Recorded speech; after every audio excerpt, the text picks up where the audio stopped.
वहाँ करोड़ों सूर्य समान जिनका तेज है, ऐसे सनत कुमार मिले। तो सनत कुमार को पूछा, कृपा करके बताओ कि जिनकी निंद्रा वेद के घोष से और गीता के श्लोकों से दूर न हो, उनकी निंद्रा दूर करने का कोई उपाय है? और तब सनत कुमार ने कहा, हाँ देवर्षि, एक सरल उपाय है। बोले क्या? कि वेद घोष से भी जिसकी निंद्रा दूर न हो, गीता के श्लोकों से भी जिसकी निंद्रा दूर न हो, उसकी निंद्रा भी श्रीमद् भागवत के श्रवण से दूर हो सकती है। ज्ञान, भक्ति और वैराग्य तीनों की चिंता दूर करने का साधन श्रीमद् भागवत है। आप भागवत की कथा करिए और देखो, शास्त्रों में अनेक प्रकार के यज्ञ बताए गए, द्रव्य यज्ञ, तप यज्ञ, योग यज्ञ। ये सारे यज्ञों में स्वाध्याय रूपी ज्ञान यज्ञ को ही सत्कर्म माना गया है। तो आप श्रीमद् भागवत का आयोजन करिए। तब नारद जी ने पूछा, आप कह रहे हो जिनकी निंद्रा वेद के घोष से और गीता के श्लोक से दूर न हुई, उनकी निंद्रा भागवत से दूर हो जाएगी? बोले हाँ। देखो महाराज, जहां तक मैं जानता हूं, श्रीमद् भागवत और कुछ नहीं, वेद और गीता का ही सार है। तो वेद से और गीता से जिसकी निंद्रा दूर न हुई, तो उन्हीं के सार श्रीमद् भागवत से उनकी निंद्रा दूर कैसे हो जाएगी? तो दृष्टांत देते हुए नारद जी ने कहा, बताओ सामने क्या है? बोले वृक्ष है। बोले किसका वृक्ष है? बोले आम का। अच्छा, मुझे बताओ आम के फल कैसे लगते हैं? बोले बड़े मीठे लगते हैं। अच्छा, तो ये बताओ आम के फल में जो मधुरता आती है, वो मधुरता कहाँ से आती है? बोले पूरे वृक्ष में से। अच्छा, तो ये आम का वृक्ष का जो पत्ता है, खा के दिखाओ, क्या ये भी इतना मधुर लगता है जितना फल? बोले नहीं। ऐसे करो, इसकी डाली खा के देखो, इतनी मधुर लगेगी जितना फल? बोले नहीं। इसका मूल खा के देखो, क्या इतना मधुर लगेगा? बोले नहीं। तो आम के अंदर जो मधुरता है, आती है वृक्ष में से। तो आम खा के जो मधुरता का अनुभव होता है, इस वृक्ष में से क्यों नहीं होता? तो कहे वृक्ष के अंदर रहा जो अलौकिक रस है, अलौकिक माधुर्य है, वो अलौकिक रस, अलौकिक माधुर्य जब फल के रूप में किसी एक स्थान पे एकत्रित होता है, तो उसका आस्वादन करके जो सुख मिलता है, वो पूरे वृक्ष में से नहीं मिलता। उसी प्रकार देखो, सुनो, ये वृक्ष और कुछ नहीं, ये वृक्ष रूप वेद है, और वेद पे लगा हुआ ये मधुर फल यानी श्रीमद् भागवत है। और भागवत के आस्वादन से जो सुख मिले, वो अन्यत्र न मिले। उसी प्रकार दृष्टांत दिए घी का और दूध का। घी किसमें से बनता है? बताओ दे, किसमें से? दूध में होता है ना।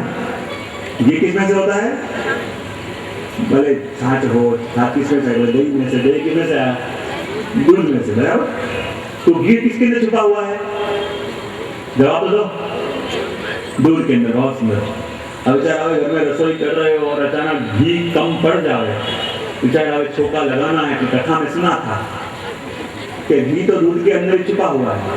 चाहे घी ले आने का समय नहीं है, तो दूध से ही छोका लगा दे,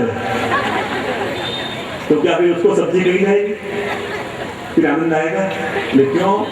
बोले दूध के अंदर घी तो छुपा हुआ है, पर अंदर बिखरा हुआ है, और अंदर छुपे हुए घी का जब मंथन करके उसका सार अलग निकाला जाए, तो वो जितना सुख देवे, वो सुख दूध न देवे।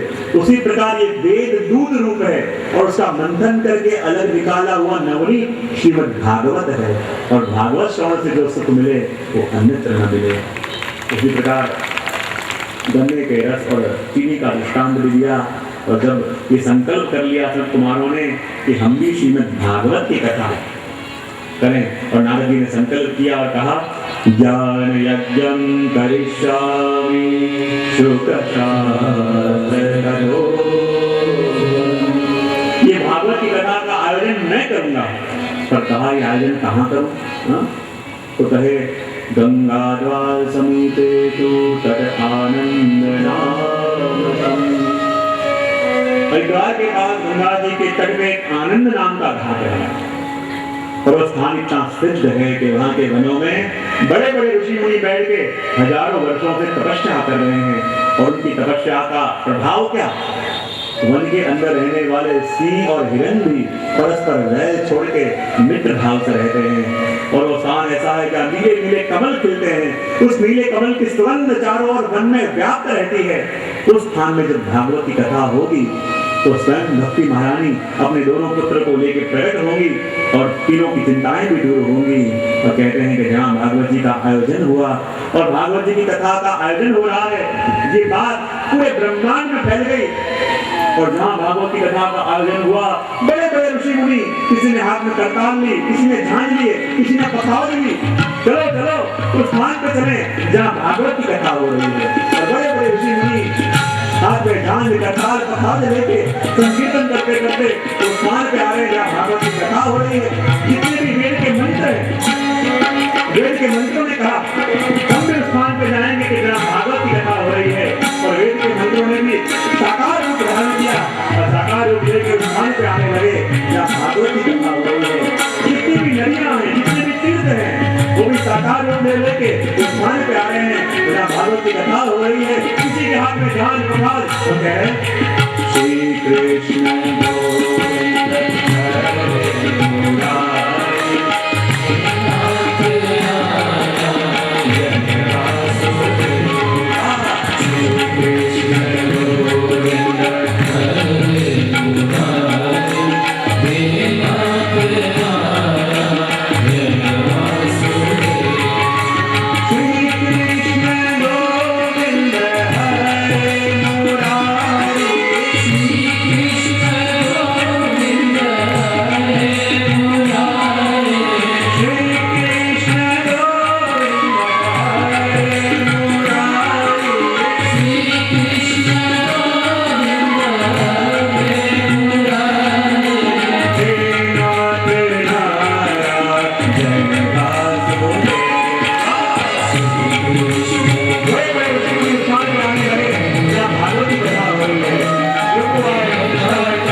अरे जो गुण हरि नाम की पी ले तेरी जिंदगी हरि हो जाएगी।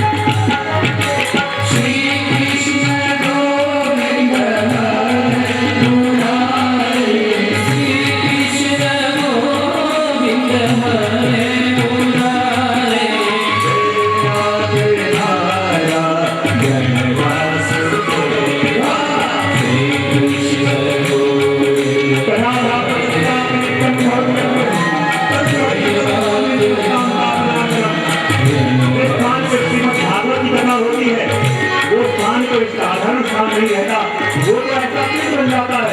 जिसका आश्रय करने के लिए पूरे ब्रह्मांड के तीर्थ आ जाते हैं।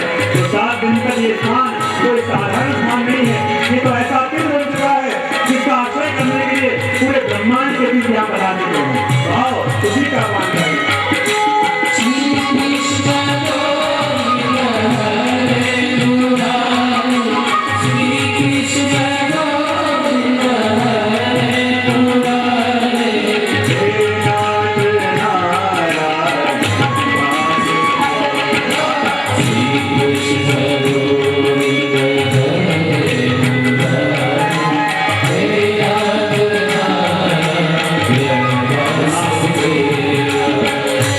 भागवत जी का ऐसा महिमा सुना, सौनक जी को आश्चर्य हुआ कि जहाँ मुक्ति देने वाले इतने सारे शास्त्र हैं, उसमें भागवत जी की महत्ता इतनी क्यों बढ़ गई? उसके आगे मुक्ति देने वाले सारे साधन गौण हो गए। और तब सूर्य ने कहा, सुनो ये दिन की बात है, भगवान द्वारिकाधीश स्वधाम पधारने को तैयार हुए। सामने खड़े उद्धव जी, दोनों हाथ जोड़े हुए हैं, आंखों में अश्रु हैं। कहने लगे, प्रभु आप हमको छोड़ के चले जाओगे, तुम किसकी शरण में जाएंगे? तो धर्म किसकी शरण में जाएगा? ये वैष्णव प्रभु आपके बगैर कैसे जिएंगे? फिर प्रभु कली के जीवों को छोड़ के आप मत जाओ, प्रभु मत जाओ। और जहाँ उद्धव जी के मुख से ऐसे वचन निकले कि कली के जीव कैसे जिएंगे, और उस समय प्रभु के मन में इतनी करुणा जागी, इतनी करुणा जागी।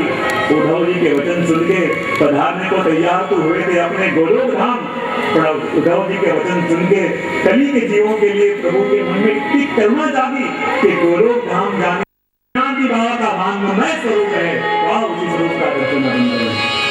श्री कृष्ण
ज्ञान और वैराग्य को लेके सामने प्रकट हो गए और कहने लगे कि देखो नारद जी, देखो देखो कि भागवत की कथा का प्रभाव कैसा है।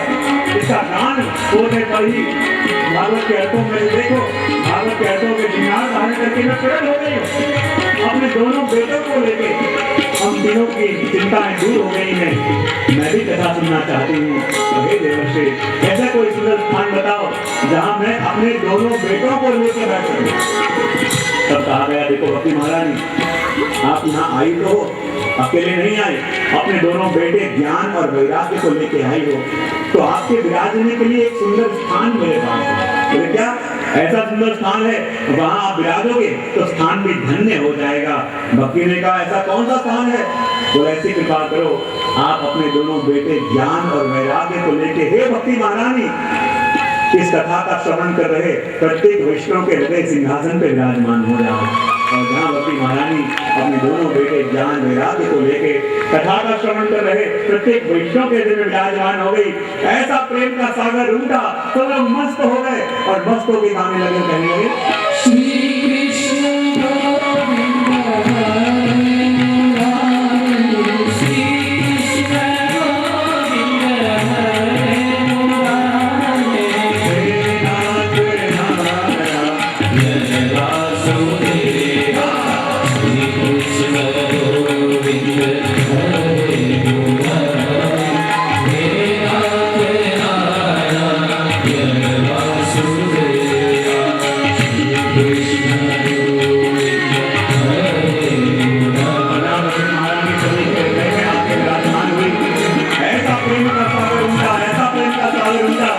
भक्तों के पुकार सुन के भगवान भी विवश हो गए और विवश होके अपना दोनों धाम छोड़ के कथा का श्रवण कर रहे प्रत्येक वैष्णव के सामने प्रकट हो गए।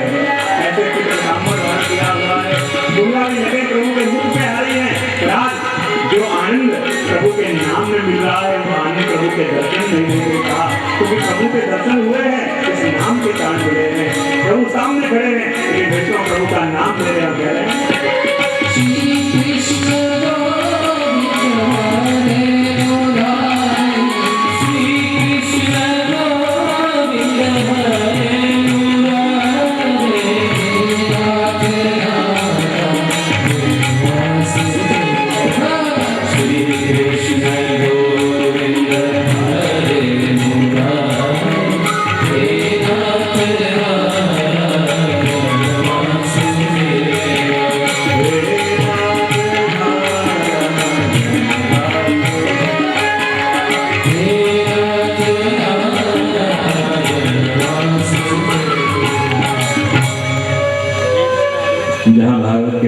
से स्वयं भगवान अपना धाम छोड़ के कथा का श्रवण कर रहे सभी वैष्णवों के मध्य में प्रकट हो गए।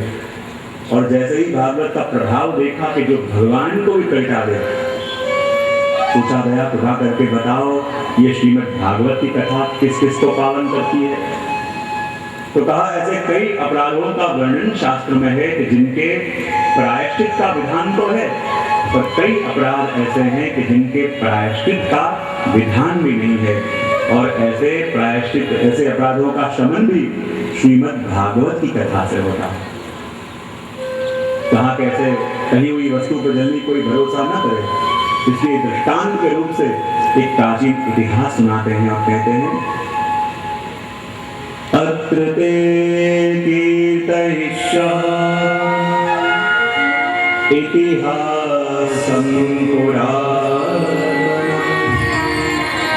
यस्य श्रवणमात्रेण पापहानि प्रजायते। अब मैं तुम्हें वो प्राचीन इतिहास सुनाता हूँ कि जिस प्रसंग को सुनते ही हमारे मन से हुए, देह से हुए, इंद्रियों से हुए सारे पापों का शमन हो जाता है। और प्रसंग सुनाते हुए कहते हैं तुंगभद्रा तटे पूर्वमभूतपत्तनमुत्तमम् यत्र वर्णाः स्वधर्मेण सत्यसत्कर्म तत्पराः। तुंगभद्रा नदी के तट पे एक सुंदर नगर है और उस नगर में एक ब्राह्मण रहता है जिसका नाम है आत्मदेव। देखो तुंग यानी अधिक, भद्रा यानी कल्याण करने वाला, ऐसा तक उस पे आया हुआ नगर और उसमें रहता है आत्मदेव। तो कहते हैं ये तुंगभद्रा नदी का तट क्या है और उस पे आया हुआ ये नगर क्या है जो अधिक कल्याण करने वाला है। बोले ये तुंगभद्रा नदी के तट पे आया हुआ नगर और कुछ नहीं, ये है अपना ये मानव देह। क्या है? मानव देह। और उसमें रहता है आत्मदेव नाम का ब्राह्मण। और आत्मदेव का नाम का ब्राह्मण यानी कौन? हमारी आत्मा जो बड़ी पवित्र है, बड़ा शुद्ध है, बड़ा ब्रह्मनिष्ठ है। लेकिन उसका विवाह हुआ धुंधली के संग। किसके संग? आत्मदेव बड़ा सौम्य है, बड़ा शांत है। और ये धुंधली बुद्धि जो है वो क्या है? कलह प्रिय है। किसी भी शांत वातावरण के अंदर भी कलह खड़ा कर लेना, ये उसका स्वभाव। तो ये धुंधली कौन है? धुंधली है यानी अपनी बुद्धि। आत्मा का स्वभाव बड़ा शांत है लेकिन बुद्धि का स्वभाव कलह प्रिय है। और कहते हैं कि जब आत्मदेव का विवाह हुआ धुंधली के संग, हर एक प्रकार का सर्वण है, हर एक प्रकार की सुख सुविधाएं हैं। और जैसे भगवान हर एक को हर एक वस्तु देते नहीं है, उसी प्रकार हर एक साधन है, हर एक संपत्ति है, पर घर में कोई संतति नहीं है। और ये बात की पीड़ा एक बार आत्मदेव को इतनी अधिक हुई कि कैसा मेरा दुर्भाग्य, मेरे घर में कोई संतान नहीं, ऐसे जीवन को जी के मैं क्या करूं? इसे तो अच्छा है कि आत्मदाह कर लो, आत्महत्या कर लो। ये विचार करके आत्महत्या करने के लिए किसी नदी के तट पे गया। देखा सामने कोई यति खड़े हुए हैं, सोचा ऐसे ही आत्महत्या कर लूंगा तो 7 जन्मों तक मुझे ऐसे ही भटकना पड़ेगा। पर मरने से पहले यदि कोई संत का दर्शन हो जाए तो उसकी दुर्गति नहीं होती है। जाके यति को नमस्कार कर लो, ये विचार करके आत्मदेव आया और आके जैसे ही यति को प्रणाम किए, यति ने पूछा भैया कैसे हो? और फूट फूट के आत्मदेव रोने लगा। क्या बताऊं मैं दुर्भाग्य की क्या बात कहूं, मेरे घर में तो कोई संपत्ति नहीं है, तो कैसा दुर्भाग्य। आंगन में जो गाय खड़ी है उसके भी कोई बछड़ा नहीं होता। दुर्भाग्य की क्या बात करो, आंगन में जितने वृक्ष हैं उसमें न तो फूल उगते हैं न फल उगते हैं। ऐसे जीवन जीते मैं क्या करूं? इसे तो अच्छा है कि अपने आप को समाप्त कर दूं। आप तो सिद्ध लगते हो, आप तो संत लगते हो, और आप चाहो तो मुझे संतान होने का आशीर्वाद भी दे सकते हो। मैं तो आपके चरण पकड़ के कहता हूँ, क्या तो मुझे संतान हो, पुत्र हो, ऐसा आशीर्वाद दो, या फिर अभी के अभी नदी में कूद के मैं मर जाऊंगा और ब्रह्म हत्या का पाप भी आपको लगेगा। यदि कहने लगे देख भैया तो इसलिए रो रहा है कि तेरे घर में कोई संतान नहीं है, और मैं ऐसे कई परिवार को जानता हूं जो इसलिए रो रहे हैं कि ऐसी संतान है कि जीवन दुभर हो गया है। तो ये मानना चाहता है कि संतान होगी तो ही सुख मिलेगा। तो संतान से सुख पाना चाहता है, और संतान से ही दुखी मैंने कई परिवार को देखा।